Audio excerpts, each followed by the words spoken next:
Good morning, Your Highness. It's wonderful to see you. You look amazing, as always. Oh, yes. No, I don't sleep. Okay. Well, we do have a few expenses I'd like to go through with you today before we undergo today's project. Now, in no particular order, we have 3 casts of the Gate spell, 6,400 gold pieces each at 19,200 gold pieces total. 3 casts of the Simulacrum spell for 7,000 gold pieces each. That will be 21,000 gold pieces. 4 custom-made doors and their installation, 320 gold pieces. Sending stones, we were able to get a pretty good deal on those, actually. So it ends up being 7,500 gold pieces for the bundle on that end and ours. A rental of the Ellipses Theater, 1 year, 20,800 gold pieces, although we are able to get the refund if possible. Cookie mix. I was able to get the good stuff. It ended up rounding out to about 1 gold piece. Portable hole, custom embroidery. That was 2,600 gold pieces, not including the transport of its contents. Cleanup services that we have on standby at all 4 sites. That would be 500 gold pieces. Various food and drink at all 4 sites as well is going to be 400 gold pieces total. And last, we have animal and magical beast feed for 32 separate magical beasts for 1 day at site 3. That's going to be 1,600 gold pieces. Now, that, including with my services of 5,000 gold pieces, thank you, Your Highness. In total, today is going to round out to about 78,921 gold pieces. Unfortunately, that was the cheapest that we were able to make today. Oh, no, I think that we have everything that we need. You need to stop worrying about today. We've been planning this for weeks, if not months. A bit testy, yes. Don't... Your Highness, if I may. You are the most capable person on the planet. If you're able to convince anyone of anything, it would be you. I have a good feeling about today. Everything is going to go the way that it was supposed to.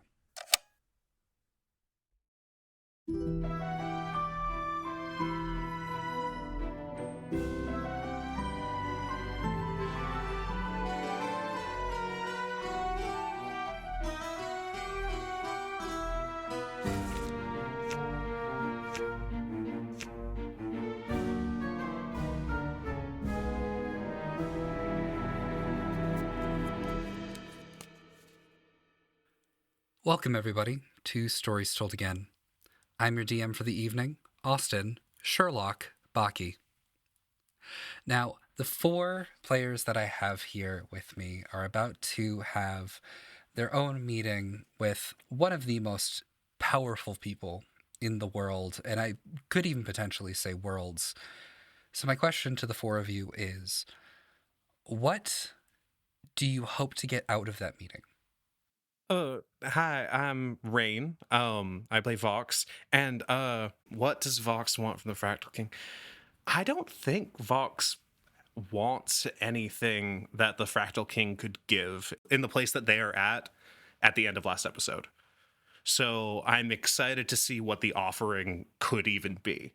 My name is Jeff Pruro Barry, and I play Pastiche. I think that Pastiche would really... Come on. Pastiche just wants to see if the Fractal King is actually Pastiche now. I think that they need that confirmation. Hi, I'm Tiffany, and I play Liv. I think what would tempt Liv is probably any sort of monetary offer kind of thing. Like, I'll give you your own private island in the skies. Or, because if he's as powerful as everyone is making him out to be, he can do a lot of stuff. So really, the bar's kind of low. He could offer very few things, and I think Liv would take it. Wow. You said monetary compensation. The Fractal King is like, I have $20. Will you go somewhere else? Liv's like, yes, please. I don't have $20. I don't even know what dollars the fuck is are. a dollar? Otherworldly money. Hello. I am Took, I guess, or just Took. The I is never separated, by the way. I never thought about that. Anyway, I think for Luce, personally, he wants to know about his father and why he can't remember his fucking father. Because now everything has been like alluded to the accident that happened that he can't remember, and that why he's now like his mom keep mentioning that he's powerful as shit and he doesn't know what that means, and like things of that nature. And now he's thinking that in that event his dad probably got turned to bait, or he was the creature. You can't see, but I'm looking at Austin for answers. He's not giving me shit, and I'm a little sad. But yeah, I think that's probably what Luce will bargain for. But if it harms his friends, he's not going to probably do it at all. In that case, I think I'm ready to traumatize you all. Yay! Oh, yeah, great. All right. I should have made more jokes.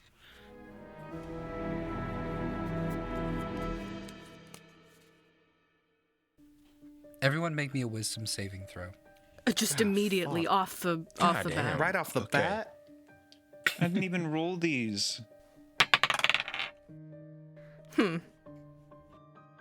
10. Wisdom save, you said? Mm-hmm. That's a 15. I got also a 10. I got a 17 that turns into a 16. It's not bad. Okay, you all passed. All right, that's good. That's very good to Really? know. Okay. Yeah, you all passed. DC was 5. It's going to be higher next time. Next I don't time? like that. I don't like nothing about this. What is happening? It's the night before your big meeting. I think that some of you have prepared in some ways, grown in others, in the case of Luce. Quite well. I guess what I want to ask is there anything that you guys want to do before going to bed? I have something, but if anyone would like to go first. You can go first. I'll go after. Fabulous.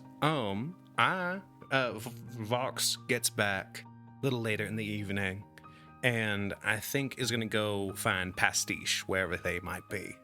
Pastiche at the moment is probably just lounging on the couch and tossing the ring that they found just up and then catching it, tossing it and catching it.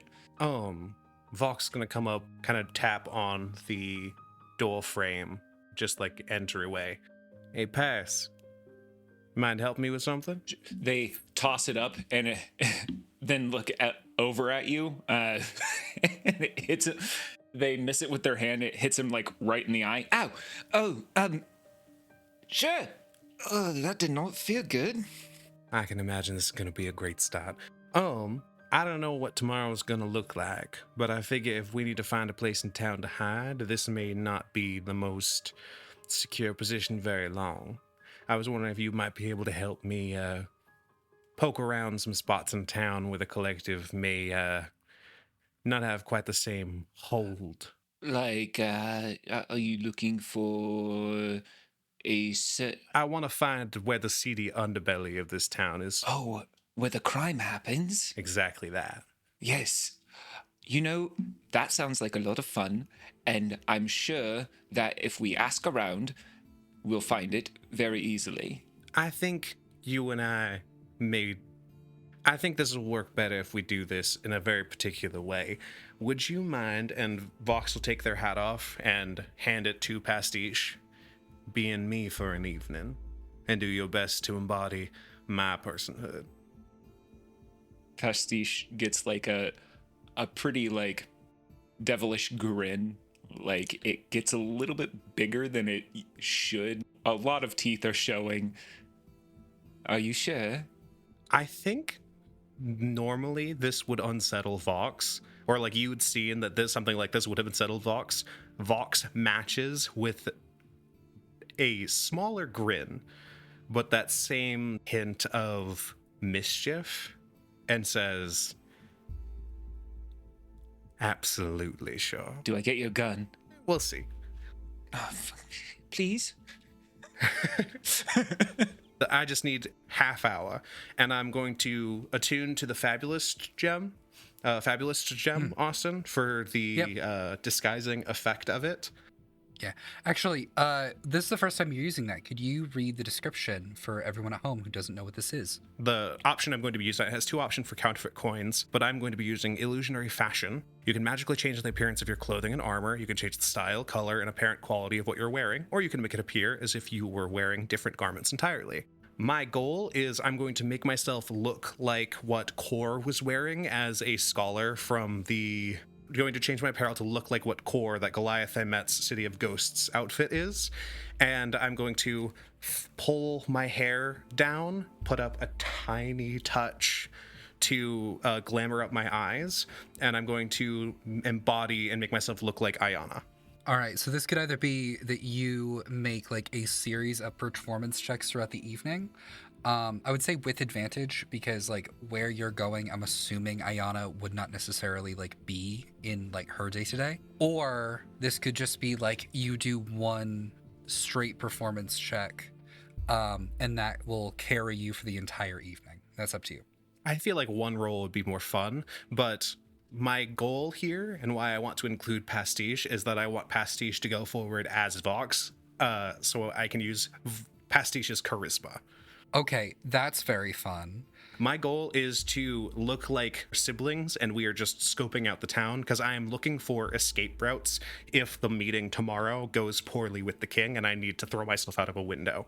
Okay, that's too specific for me to see that as anything other than like pre-planned. We are an improv podcast. I'm so sorry.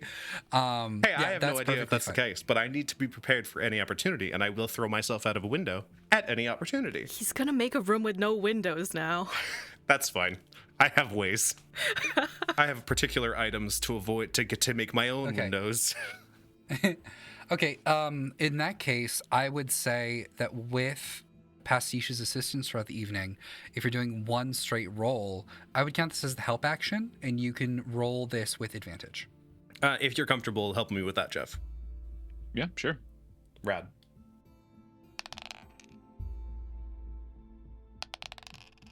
Thank God for advantage. It's 10. It's just a straight 10. Okay. Flat 10. All right, cool. The first roll was a 4. All right, you haven't seen Ayana in a long time. You have a sense of what she looks like just because of the message that you got from Serve that showed you what she looked like about like 6 or 7 years ago. But other than that, you're kind of flying blind. You kind of give yourself like the best kind of makeover that you can given the situation, and you look pretty decent. You think that you'll fool most people. Box and drag. Yeah. In that case, then I will hit the town with Pastiche. And Pastiche, if you would just mind causing a little chaos, saying hi to a few people, and I will direct us towards the more unsavory sorts. Oh, I can definitely do that. Just let me get into character. And Pastiche starts to morph into Vox, but not exactly Vox. This Vox has a little bit sharper of a jawline, steelier eyes, and is about 2 inches taller. Perfect. Lovely. No, I don't know. Maybe give a touch of shock teeth just to keep the menacing appearance up. Oh, my friend. I don't need to do that. I'm just going to be Vox Umbra. Menacing enough for anybody. Starting to regret this already. All right, let's go. All right. Okay, before we go, just one last thing. Pastiche Vox, can you make me an Stocks. animal handling check? Vox is not an animal. Animal handling? Yep. It's the closest, it's the equivalent to what I'm thinking of doing. 14. 14. Vox, Ayana Vox. Scuttles jumps off of like Pastiche Fox's hat and lands on your shoulder and clips onto it and just sort of like it goes back into being a statue. But like with the outfit that you have on right now, you just have like a brass epaulette that is a crab. Perfect. I give Pastiche my gun. Yes. I'm so excited. Yes. Yes. Sorry. Back into character. Yeah. I'm Vox Umbra. You guys know that meme that's like Lord of the Rings, if you gave like Gollum a gun, it's this. Vox is not Vox. Pastiche is just holding the gun. Yes. We could definitely do that. I'm remembering the firearm proficiency rule as we're walking through the streets. Yeah, as you guys are walking through, going through a couple of like the alleyways and streets, much more dimly lit than they were the first time that you had a very similar walk today, Pastiche. As you are going through the city, you go past Lava Town where you went earlier today, until finally like you're at a part of the town where it appears that every single shop or storefront or anything like that, their signage is carved in what looks like impossibly old and gigantic bones. Ooh, this I like. Okay, let's find a bar. Now, All right. the best place to find people that are doing crime is you find the stalest smell of urine. The stalest. Pastiche, I appreciate your insight, but we're looking for a very particular kind of wolf in this city. But let's start with a bar. Okay. Vox, make a survival check to find a bar.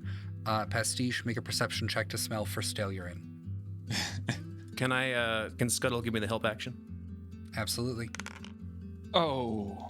I don't know if Scuttle knows what a bar is, but I'm gonna let it ride. Scuttle knows what a bar is. Vox drinks enough. Survival. That is an 18. Okay, 18 and A 5. okay, Vox. You're able to find in this area that apparently is called Giant's Toes, a bar that is what appears to be carved out of like the end piece of like one of this like some sort of creature's rib. The signage and says it is the Hostel, and it's spelled I-L-E. Perfect. I'd like to go in with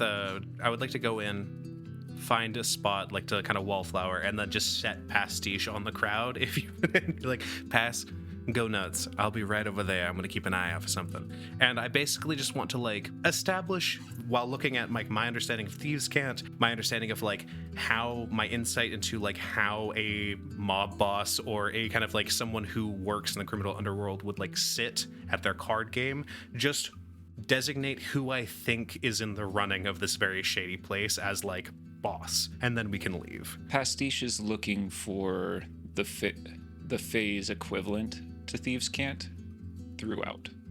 Okay. And we're both rogues, so that's helpful. That is very helpful.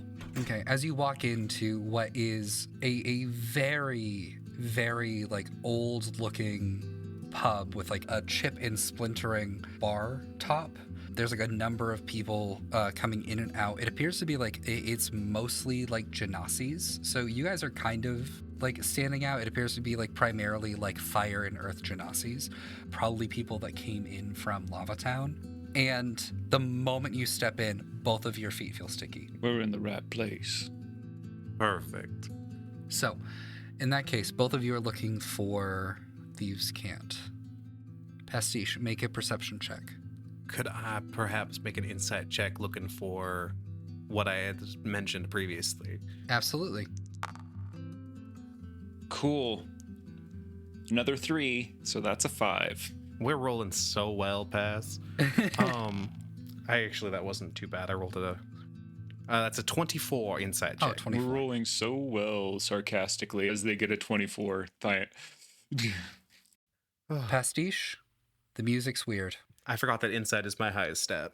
Vox, you look around this bar, and as you're looking around, it's almost like you were nicknamed Sherlock in high school. You can see a couple different people that appear to have some sort of influence. They're just dressed overall nicer in what appears to be like a very, very shitty part of town. And as you're looking around, you see in the corner of the bar, like very close to the back corner booth that only has one guy in it. Every single other one is packed to the brim. People from like all walks of life. There's people that are playing like Three Dragon Ante, but he's literally just by himself. Occasionally someone walks up, whispers something in his ear, and walks away. And it is an Earth Genasi man. He's dressed pretty comfortably, and his entire body looks like it is made of pure granite. Like, you look at this man, and the first word that comes to mind is sturdy. Hot. He noted. And and as you're looking, every single wrinkle on his face, you realize is like a small crack that has seeped through like the deep gray like of his outer shell and reveals like a very bright blue vein underneath. Cool. Fascinating. All right. Pastiche, or Vox, I think I have found what I'm looking for here. You want to hit the rumor mill, or do you want to just have a few drinks and hang out and see if we can get to some trouble for our last night of freedom? Do we need to make a little bit of a connection? I don't know if we're going to survive tomorrow, and I don't know if we'll all be traveling together come dusk tomorrow. So, I say we live and let live for a night. Friend. All right. Well, why don't we go over to the bar? I'll treat you to a drink. Oh boy, do I really talk like that? Yes. Quite a lot. All right, we get drinks. Hello, my name is Vox Umbra. I am the scrapyard cowboy, which is weird because I am neither cow nor boy.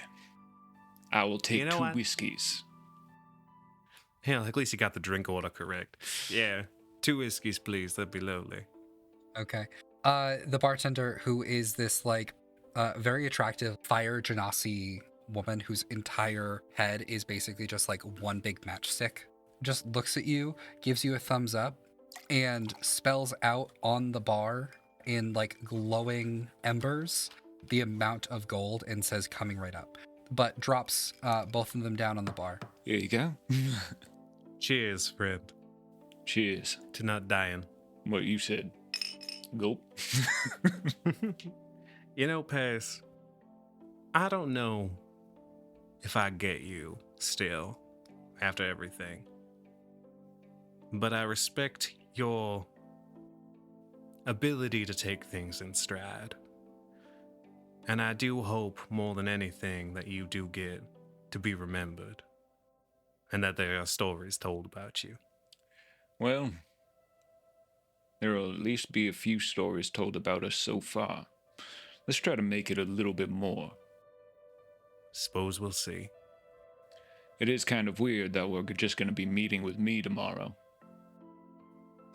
Yeah, I wonder how he's going to handle that. Well, if I know anything about myself, I'll handle it quite well. Think we're going to see that wizard again, whatever his name was? Fish Wizard 3? Fish Wizard, oh. Well, we haven't seen him yet, so he's keeping his promise so far. I think, yes, we'll definitely see him. And don't like him. I'll tell you that much. Something just makes my skin crawl when he's here. This whole city's making my skin crawl, so... Makes it itch.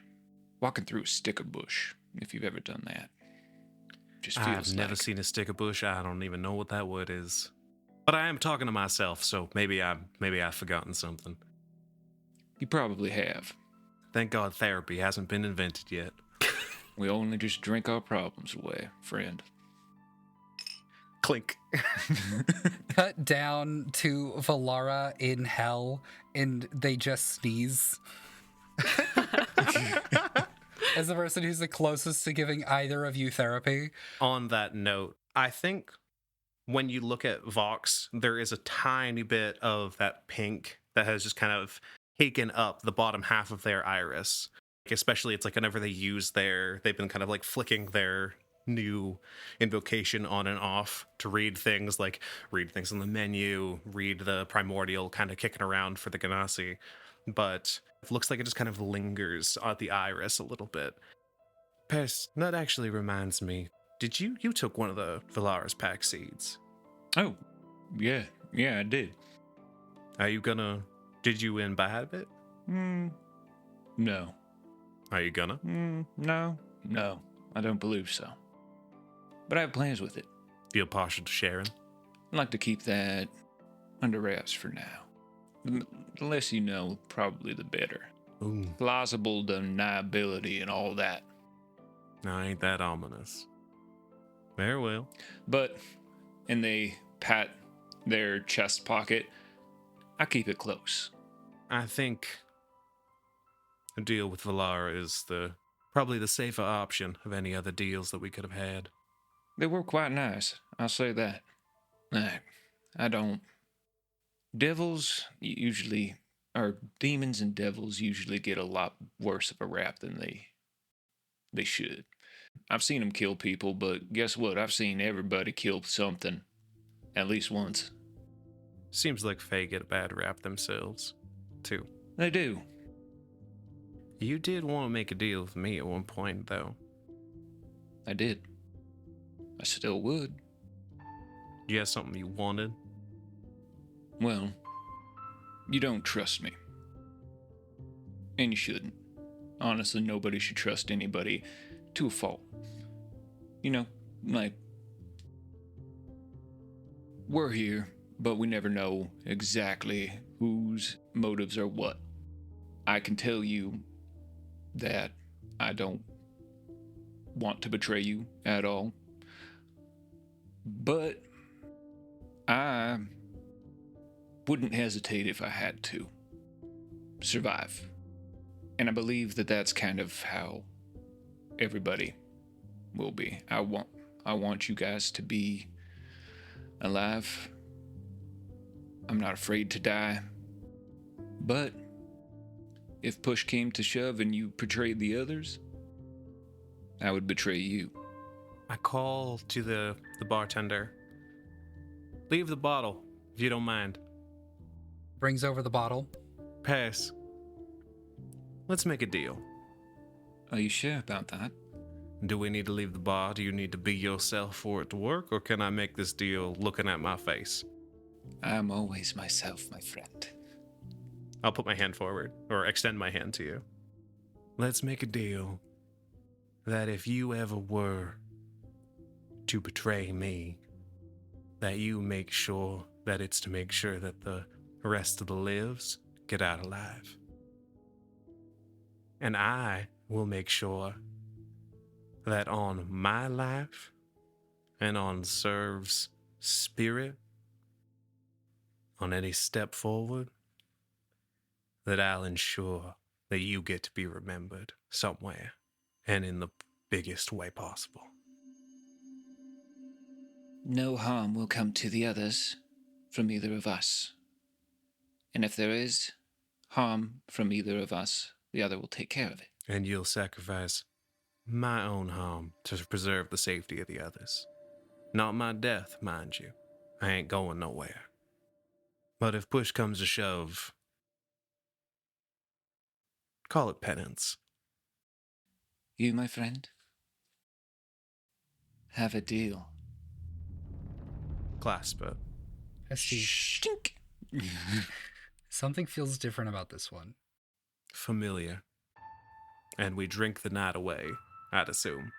Luce, Liv, is there anything that you two would like to do before the evening is out? I have something. I also have something. Do you want to go first? Sure, I can go first.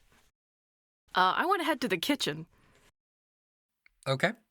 And nobody else is there? I'm Depends on hoping. how late you want to do this. You want to be alone? Okay, it's, we can say it's like fantasy 3 o'clock in the morning. Oh, very late. Oh, okay. Great, let's pull it's like you fell asleep, woke up, and this is like your midnight snack. Great. Let's pull out 3 eggs. Pull out Okay. 3 eggs. Get some oil, heat up a pan, and start frying the eggs.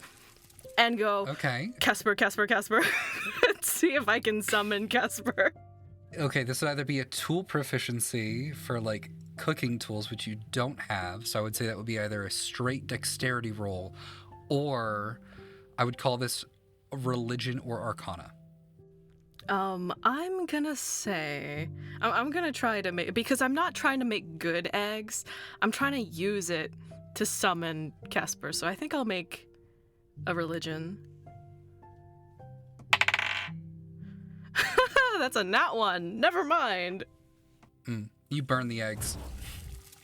I'm not used to fire that's this strong and this consistent. But as you're doing that, you are trying really, really hard to still summon Kesper. And there's something that has shifted. You know that.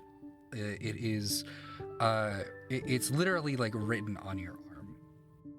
But that part of you is still not fully, it's not fully there yet. You don't know what will bring it to the surface. I think for the first time, you actually miss Kesper a little bit. Stupid demon, worming their way into people's lives. Luce, what is it that you'd like to do? First and foremost, how did his mom react to Big Luce? I think the last thing that I did, like last session, when it came to your mom, was scream on the top of my lungs. Yeah. So she freaked out, and like the little conversation that like Liv overheard with Carp was kind of like, oh, you know, like Luce is more than capable. Like they've grown a lot, and in that moment, it's kind of like she thought that illusion magic was cast. She just walks around and like for I think like a good 20 minutes is just like poking you in the arm to make sure that like this isn't a minor illusion kind of thing. Yeah.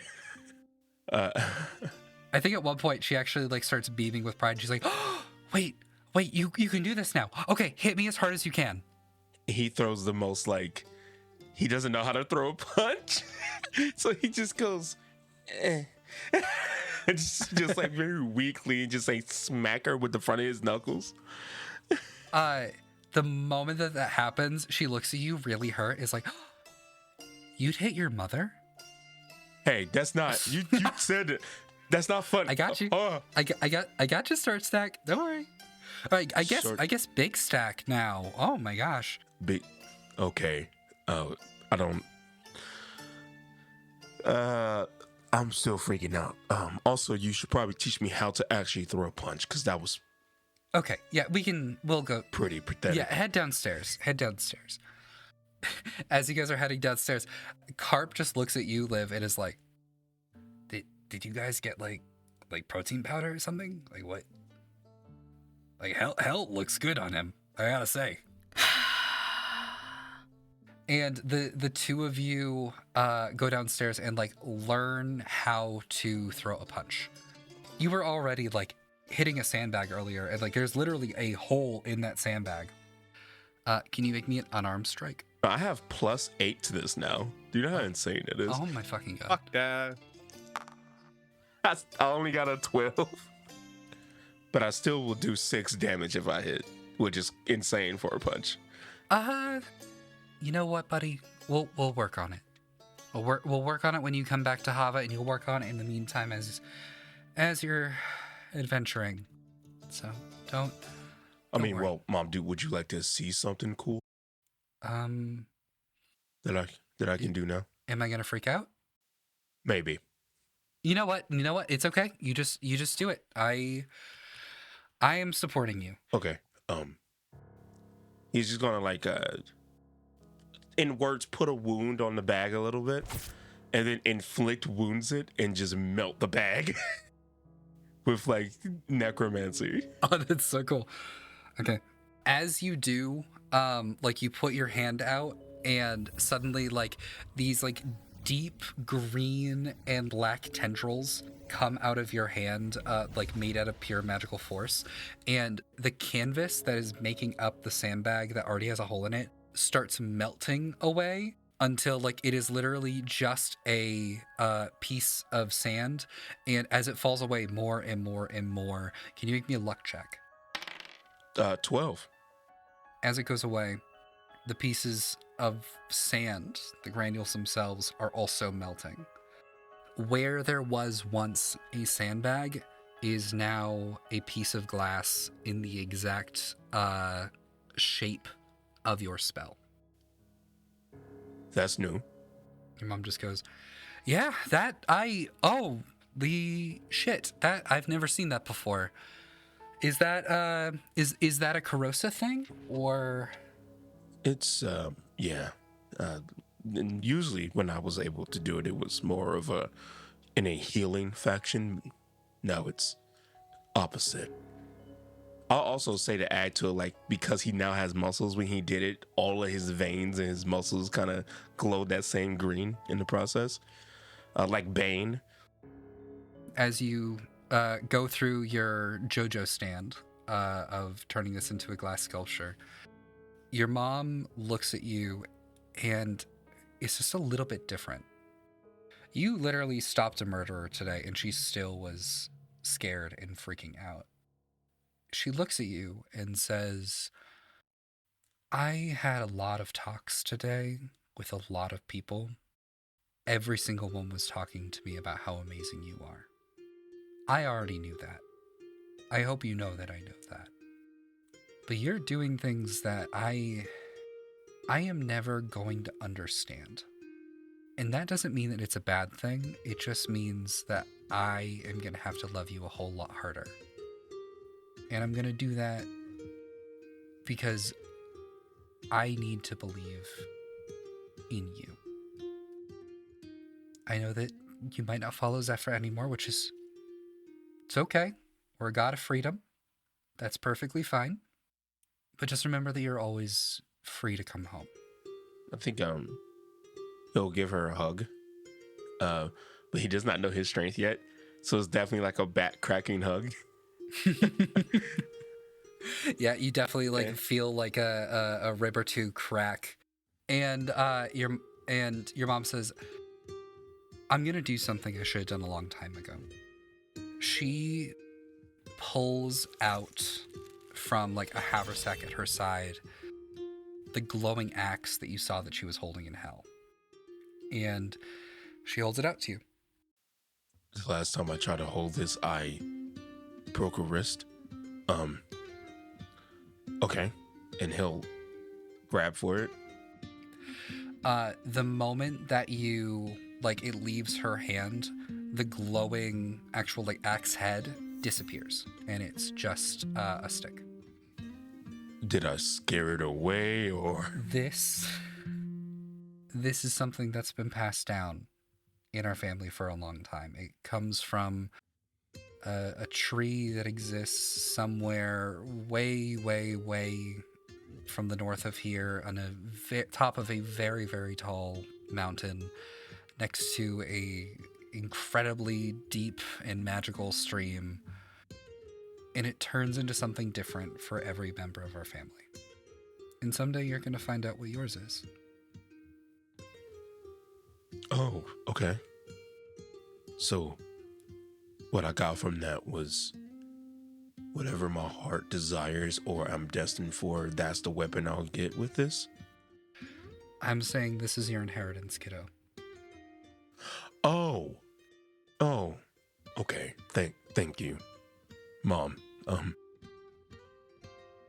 Can I ask you a question? Can you not die because of blood or because of faith or because of a deal you made? And last time you dodged that question, and I really need you to not do that because tomorrow I am very, very scared about what's going to happen. So I need a little bit of insurance just in case things go bad. Your mom looks at you with a level of focus that only comes from the kind of evolution of a mother-son relationship. She's seeing you less as a son and someone that she has to protect, and more as a person who is asking for something that is very serious. And as she looks at you, she just says, I wasn't always like this. I think I used to be able to take hits, but it became... I'm sorry, what were we talking about? And that You being focus just... immortal? Oh, yeah, that was, when I got to Hava, it just sort of happened. I don't really know when or why. It was just sort of like one day, I think I fell off a cliff trying to hunt for boar.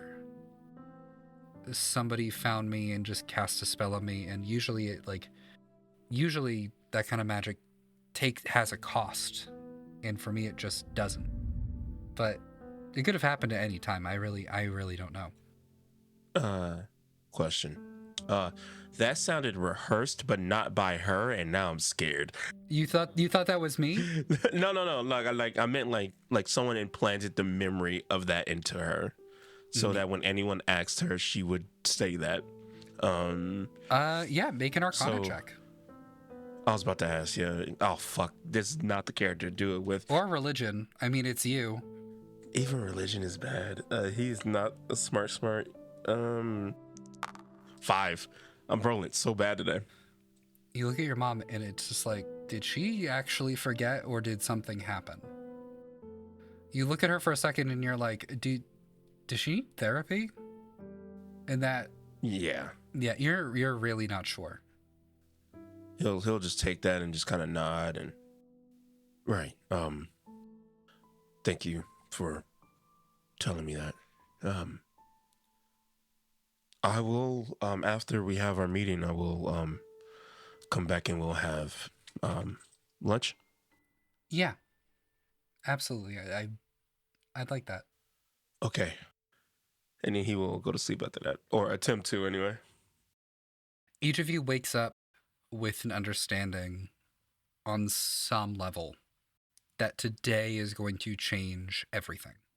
Could be for all of you collectively, or it could be for all of you collectively. Either way, hopefully, the 4 of you will go through this together.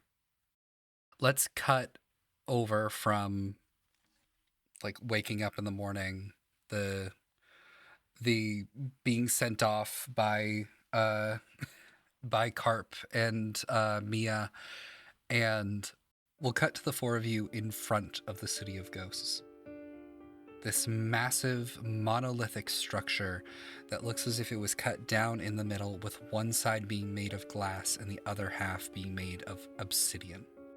One part perfectly transparent, the other part completely unknowing. It's a bit gaudy. Little garish. A bit. It's all okay. Do you think it's symbolism of some sort? It symbolizes that they don't care when people on the outside watch them eat their lunch. That's very specific. Yeah, I think that about Yeah, covers it. yeah. I think it's like they're saying, oh, this is the stuff that you get to see, and all of this stuff is the stuff that you don't get to see. Maybe it's supposed to be like duality, or, since you can't really do maybe they didn't want to do a black and white building, so instead it's supposed to be like the light comes through the glass and the other side it's not so... I'm overthinking that. It's probably not that clever. We could ask. We could Maybe they ask. didn't have enough money to finish their building. Wow, hey, Liv, do you still have that broken shield? Yeah. Do you mind if I take that off of you? Sure. It's no use to me anymore. Sure, it'll be useful for something. I'll put it over my shoulder. Shall we? I'm ready. Pastiche, give me my gun back. No. You don't even know how to reload it. Yes, I do. You just put the metal bits in the other metal thing, and click, click. Vicarian walks outside. Oh. He's dressed very finely. He's wearing a very, very fancy, it's like a springtime, like Easter yellow wizard robe, which is a little bit odd because the color that you know conjuration to be is green. If like you do detect magic, but until you realize it's not supposed to be yellow, it's supposed to be gold. And he looks at the four of you and says, "Oh, the four of you came. I'll be honest.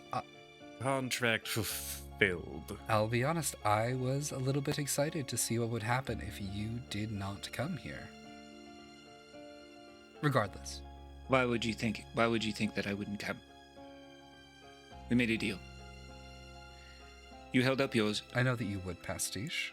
Well, we know that the collective is not exactly the most keen on keeping their word, so I can understand being curious whether we had any honor. Now, I believe we have an appointment. Indeed, you do. This way." He leads you inside of this massive monolithic building. And when you get to what appears to be like the front hall of the building, there is like a stone archway that it seems to be like the only entrance to the glass portion of the City of Ghosts. On the other side of it, this large wall that leads into like whatever this checkpoint is, you can see that there are pillows on the other side, and as you see somebody walk through it, you can see a spectral form continue to walk as their body falls over limp. What's that? Oh, well, a bit of Corosian history, if you'd like. Long ago, there was a small mutiny of people that were attempting to harm the Fractal King. It did not, let's just say it did not go well for them. But someone did come quite close. As a security measure, certain members of the collective that work in the building are given an interesting luxury. They are able to rest their physical form while their soul and mind and everything that makes them them will continue the work throughout the day. And then at the end of the day, they come to pick up their body and they walk home as if nothing happened. It's for their safety as much as ours. So we're supposed to leave our bodies here to go and see the Fractal King? Oh, no. I've been given special permission for the four of you to keep your bodies for this meeting. Good. And he flashes what appears to be some sort of bright green glowing metal at the person who's collecting these bodies. And you can see a door just open up in the wall that leads directly into an elevator. The elevator is also what appears to be made entirely out of stained, broken glass. Huh. Interesting. Kind of on the nose with the whole fractal type of motif. Creativity doesn't seem to be the strongest of suits. He has a brand. He wants to stick to it. I would have used prisms. Quite like prisms. Well, anyway, off you go. Pastiche. You're not coming with us? Oh, no. I have another meeting today. Oh, with who? I thought you just said you were so excited for us. I am. I'm very excited for you. And I'm sure that Pastiche will tell me all about it later when we return the knife to the Uncanny Valley. Yes. Yes. Sure. Well, I'll see all of you later. He snaps his finger. That weird bright green glowing metal glows a little bit brighter. The doors close and you start going up And you're going up in a place that, like, seconds ago, you know for a fact there was not, like, an elevator that came down. There was no way for it to go up. And no one pays you any mind, as if you are not... As if the moment that you stepped onto the elevator, you stopped being on a plane where people could perceive you. Oh, at least the talking husk is gone. Yeah, but now I'm a little uncomfortable. Who's to say we won't be meeting another? Well, stay together until we can't. Does he make your skin itch? Yeah. He's definitely a creepy sort. Reminds me of the businessman I blew up. Right. Again, just like horror in Luce's eyes at that memory again. You know, it does very much seem like the deeper you get into working for the collective, the less of a person you become. It really does feel like you burn out any individuality to maintain the whole. Speaking of, the moment the elevator doors open, you are greeted with a very familiar sight. Harlan, how have you been? It's been quite some time. Oh, and you're Lutheran, Pastiche, and Liv. Oh my goodness, so one. Deeply creepy that everyone knows our names. Hello, Robert. Mr. Zolvrin. I hope that your time away from your duties have been going well. I hope that you've had a memorable and enjoyable experience, but I promise you, Not really. none will be as enjoyable or as experiential as the honor that you are receiving today, my dear friend. Your voice is grating, and I'd prefer God, you stop please talking stop. and just direct us in the direction you need to go. Very well. Luce may or may not be having a small panic attack right now. You know, Serve was a surveyor unit, and I have never met something that really did just read as a servitor. He does not acknowledge that at all. Didn't expect him to. Yeah. Luce, make me a wisdom saving throw. Oh, God. You know what's crazy? I actually have a really good score for wisdom saves, but somehow every time I make one, I fucking fail them for the most part. Let the dice tell a story, I guess. 14. 14's okay. I think you're about to freak out, and then you go, wait a minute, I'm big now. And then you're just, you're fine. Oh, I'm big now. He puffs out his pecs for some reason. Vox is still not used to the deep fucking loose voice and keeps looking at, like, I feel like you're a doppelganger. I missed the first bit. The entire morning was just being like, explain what just happened. How tall is Luce now? I don't think you gained height. I think you just gained width. Oh, just width. Yeah, You're girthy. I think he... Yeah, I think... Oh, my God, girthy. I think Reinhardt. because he was... yeah, Reinhardt. well, actually, you joke. I think because he was already, like, 7 feet tall. So, because of that... He's a Colonel Mustang now. The width now is, like, matching it. So he has to, like, go through doors sideways now. He has to bend down even more than he used to have to. It's a lot of muscle. So I can't reach a hand up. I don't think I can reach the shoulder, can I? Like, if I were to try to comfort Luce, it would just be impossible. That would be like an You can reach athletics his lower check. back. Athletics. Athletics check. Yeah, Okay. You can reach his lower back. I'll- Yeah. Lower back. Lower Yeah. back. Don't grab his shoulder, grab his ass. Let's put a Oh, hand my on. God. No, I will put a hand on the lower back and just be like, hey, it's okay, buddy, big buddy now. I saw he burned alive and then survived it, and it was just metal and skeletal. You know what? But no, Yeah, like Gilgamesh, but you're big now. You can punch him in the face. I did get set on fire. I got better. I'm okay. Not talking to you, You got Robert. set on fire? shut up. Oh, we're not talking to you. May I help you continue to what will be probably the greatest moment of your entire lives? You can continue walking Surely you can just forward. point in a direction. Very well. And we may or may not follow you. Okay. Yeah. Robert attempts to lead you all into this, what appears to be like a very ornate sitting room.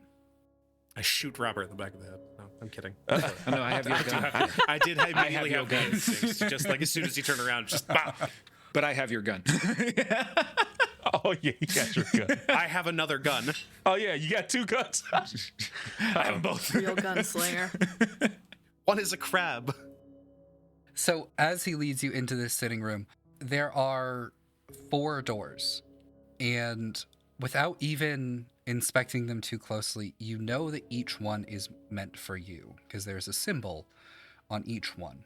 On one of them, there is a 7-winged snake devouring its own tail in an endless spiral, as if it was a tornado picking up speed, which, Luce, you recognize as the symbol of Zephyra. Pastiche, your door on it has the pine tree with skulls. On another door, there is a fully intact symbol of the Order of Optimus, made of pure tortoiseshell.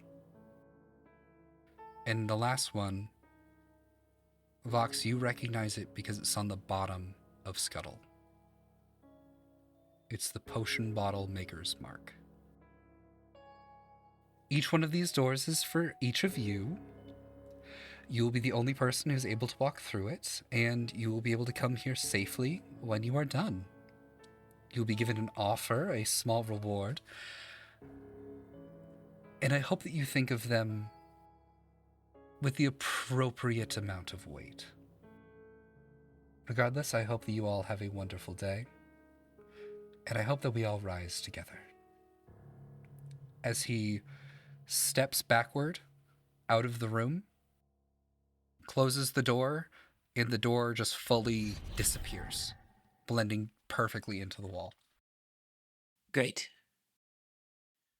Well, this is it, friends. Is it a good idea to be walking into a room with the symbol of the Order of Optimus? Sorry, that wasn't his real name. Makotis. Oh, Well, I'm assuming mine's the one with the skulls and the skull tree. That's the Unseelie Court symbol, Winter Court symbol. It's a symbol of them, but I don't know why it necessarily would pertain to me. But everybody, don't worry. You'll just be meeting with me, so it should be fine. This is the time to get the answers we can. I think we should just be planning to leave quickly before they don't let us leave at all. Then why does it feel so final? yeah. I personally think that we'll be fine and we'll have dinner after this. Just be mindful of ourselves. Liv is right, though. It does have a certain something to it. Any last words? So, you can go first, Luce. Oh, no. I was Go just ahead. going to confess things, but I feel like whatever you're about to say is more important. Oh, confessions are a lot better than what I was going to say. Oh, then what were you going to say? Nope, you're going now. Oh,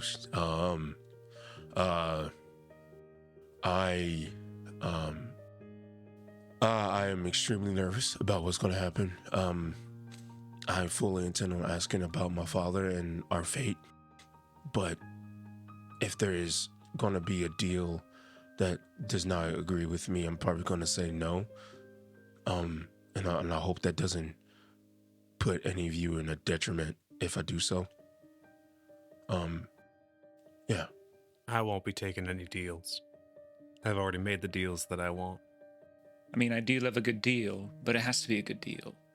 So, But like you said, this is the time for answers. Figure out what's wrong or different about us.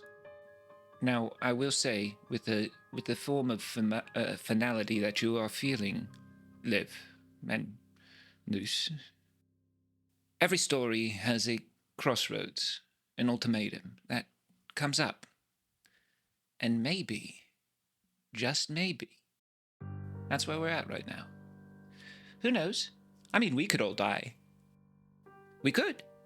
But at least we had fun along the way. Life isn't a play, Says you. so. The world is the biggest stage. And most plays are made from history. So let's make some history. Do you have something you want to say, Liv? This place fucking sucks. Oh, it does. Agreed. Yeah. Feels very corporate. It's got no soul. That's what it Word. was. That's what Literally, I was they've been not pushed out of feeling. their bodies. That's true. No, you'd think, but it's only the souls that are going in. Do they go back inside the body? They just said so. What if there's just a copy? It doesn't matter. It doesn't. We'll figure it out. Together. We don't even know what's going to be offered. I feel like we're stalling at this point. We are. We Everybody's nervous. The last thing I will say, Pass, I would not invoke what the collective has done to the people here and give you a devil's bargain at the cost of your freedom and at the cost of your soul. You want to make a deal? You make a deal. But I think we're square. Lutheran, you are a monument to all things good in this world, I swear, God. And Liv may not have much time for it, but I've never felt more like an older sibling than when I've had to travel the short weeks I've had with you. So, hopefully see y'all at the end, and if not, and Vox is going to walk towards the door and go through it. The doors are the only ways to get out. So, if we do not go through a door, you'll die here. We kind of walked into the belly of the beast. So, hopefully see you We on the knew other that side. coming here. Yeah. Yes, we did. Good luck. Sometimes to get stronger, you need to look at the things that you're going to rail up against, you know? This is going to be the first time that we actually get to see what we hate so much, or what you all hate so much. Part of the has connections to all of us, apparently. So, might as well go see, right? Knowledge is power and whatnot. They turn around and start walking towards their door. You got this, Liv. I got this. It's We got this. Do we? Do we really? how about this? And he'll grab your hand, if you'll let him anyway. Yeah. Not because of the faith of any god, but for the faith of our group and you and me. I promise to see you again. That's very reassuring. I don't know if I can promise that. And that's okay. He'll nod at her and make for his door.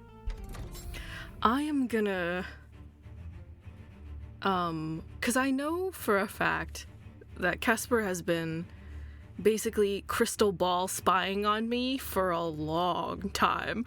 And I'm just gonna pray that Casper might be watching now, after my failed egg summoning technique. I mean, nothing could have gone wrong with that, and I don't know why it failed. And so I'm just going to pull out that chocolate that I got from hell and just be like, if I fucking die, Casper, I'm gonna haunt your soul so much. I am going to yell at you for the rest of eternity. And I'm just gonna try to toss it as far as I can and then walk through the door. As the four of you walk through these doors, what is the one word, if you can sum it up for each of you, that runs through your mind as you're stepping through? Fear. Uncertainty. Ink blot. Devotion. I need everyone but Jeff to leave the room, please.